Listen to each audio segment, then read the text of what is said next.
Okay, excited for the opportunity this Sunday versus a really good football team coming into our house.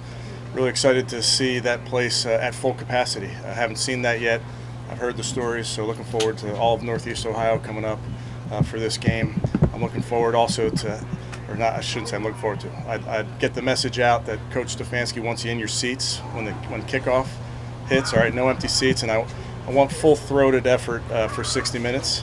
So get out of the Muni lot, get into your seat, and then you can go back to the Muni lot after the game. But you make a difference, and I really believe that. When your home field advantage in the NFL is just such a big deal, and I think our fans make a difference. You talk about third down, fourth down. We'll be looking for any delays of game from them or false starts. Those type of things are direct correlation to our crowd. And then when we're on offense, looking to hear a pin drop. So excited to see that, excited to experience that for the first time. With that, I'll take any questions. What do you remember in 2009 when you were here with the Vikings? Yeah, it was Favre's first game, so that was that was unique. I remember Percy Harvin had a touchdown. I don't remember much of it from the experience. I was kind of probably charting plays, my nose down in a chart and then had the pencil going. So, but I'm looking forward to it. That's a unique experience down there on the lake, and looking forward to that being a big part of how we win. So you were up top? I was on the field. Oh, you were on the field. Yeah. Kevin, with Anthony going on IR, are you just anticipating that's a 3-week type of a thing? He'll just do the 3 weeks? Yeah, I mean, he's on IR for 3 weeks is the hope, yes. Who's your signal caller then, MD? We'll work through it. It's something that we've talked about, and we'll see when we get to the game, we'll see what we're going to do. But we have a plan, obviously, to rotate in some linebackers. Who takes the spot as a starting line? Yeah, I think we'll work through it. Malcolm Smith's a candidate. Elijah Lee's a candidate. Hubbard I saw Hubbard's out. Yeah. Wills is questionable. Do you have a plan to tackle it? We have a plan, yes. We have a plan to tackle. We'll see how it goes over the next few hours to see how Jed responds, and then if he can't make it to the game, we have a plan. When we came out here, Jed was on the bike. Did he get to do anything else with you guys today? No.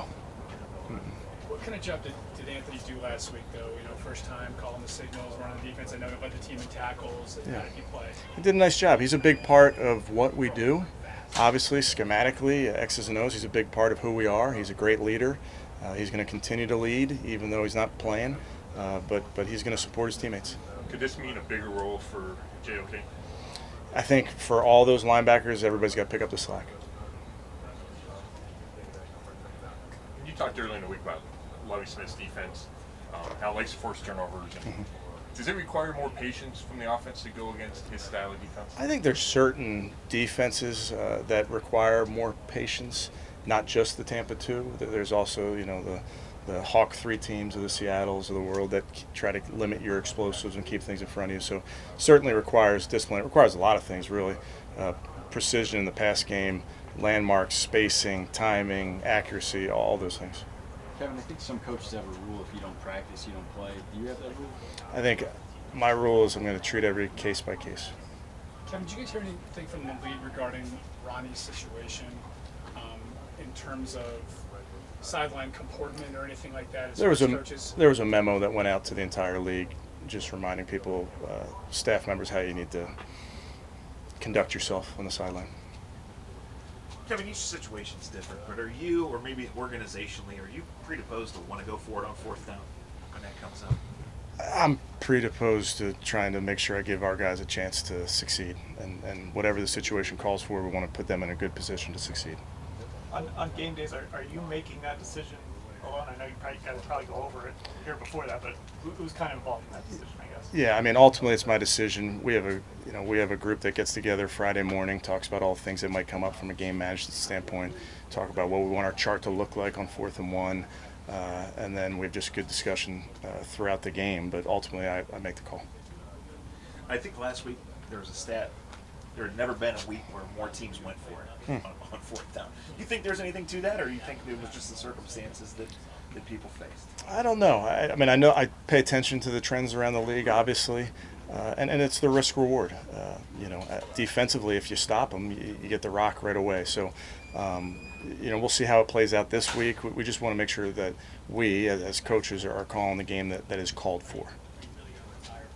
You're not going to tell us who's starting left tackle. I'm not. But you can ask. Who's starting left tackle? You're not going to tell me. You'll have to wait and see. Do you have to tweak the scheme if you don't have your normal, if it's not Jed, do you have to tweak it to help out over there?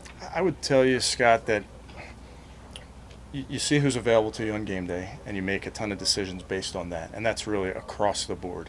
I can think of certain scenarios where we didn't have a starter in there on defense, and we did a little bit less of this or a little bit more of that. So that's the natural thing to do when you have a guy playing maybe out of position. Sometimes you have a guy playing for the first time. All those things go into how you construct a game plan. That would seem like a position that maybe requires a little more tweaking than another position. Yes. Yeah, I don't know. Okay. Yeah, I don't know.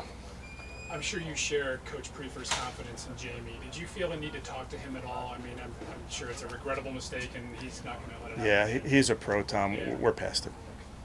Kevin, I know last year with the pandemic fresh, you said, you weren't able to get out, and you see just flags on houses you would pass driving and stuff. Has there been any change that way? I mean, have fans been able to interact with you at all? Have people come up to you and say anything? Yeah, which people love their brownies, So I experienced the excitement from our fans, and that's one of the reasons why, they deserve to watch us play in a full capacity stadium, and they didn't get that. We as a league didn't get all of that last year, so looking forward to them getting that opportunity on Sunday. Joel told us yesterday that when he goes out, he gets the "Can you win one before I die?" Have you gotten that yet from the older Browns fans that were? Not yet. I think Anthony had 3 receptions on that first catch, kind of grabbed it a few times. How impressed were you by the way he settled in, though, in his rookie NFL debut? Yeah, I thought he did a nice job, Tom. So much of it for rookies is knowing what to do, and I think we're really fortunate with Anthony. He's very, very smart. So we knew that part of the reason we drafted him, quite honestly. So the ability to play all over the formation, get lined up, all the nuance, all the details that go into winning versus man, he did a nice job. Jarvis said he almost had a mentally perfect game. How rare is that to see in a young guy? Yeah, it's very rare, and I think of Donovan Peoples-Jones last year, who played a very similar role for us. You kind of forgot that kid's a rookie. You don't see that very often. When you look at that Texans offense, the running backs are established names. They've done it before in the league. So what kind of challenge does that present for you guys? Yeah, they have good players, and it's good scheme. That's a huge challenge for our defense, and I think this is a team that wants to run the ball. They have the guys to do it, so we're going to have to stop the run. I think their offensive line is big. They can move people. The quarterback's under center. He's in the pistol. They have a variety of runs. They have RPOs. Some of the Baltimore Ravens stuff shows up with Coach Coley's past. So it's a huge challenge. We didn't ask about Donovan. He played a lot on Sunday. Only had the 1 target and the 1 catch. But when you kind of watched him, did he still do things that helped you guys? Absolutely, and that's not surprising. And those games and how much he touched the ball, it just varies week to week. But think about that 1 touch, how big it was. It was a 3rd down where we needed it. We're in a 2-minute drive. He's good coverage by them. He makes a strong catch. So we're going to continue to call on him. We're going to continue to need him to make plays for us. Hey, with Grant's not on the injury report, right? Mm-hmm. Not on the list. So does that mean you expect him to get Yes. out there and get his first snaps? Yes. What has he shown you, I guess, this week getting back in the team? Yeah, I think we brought him back, on a pitch count throughout the week, and then did more and more, and did a nice job. He's locked in mentally, and looking forward to getting him out there.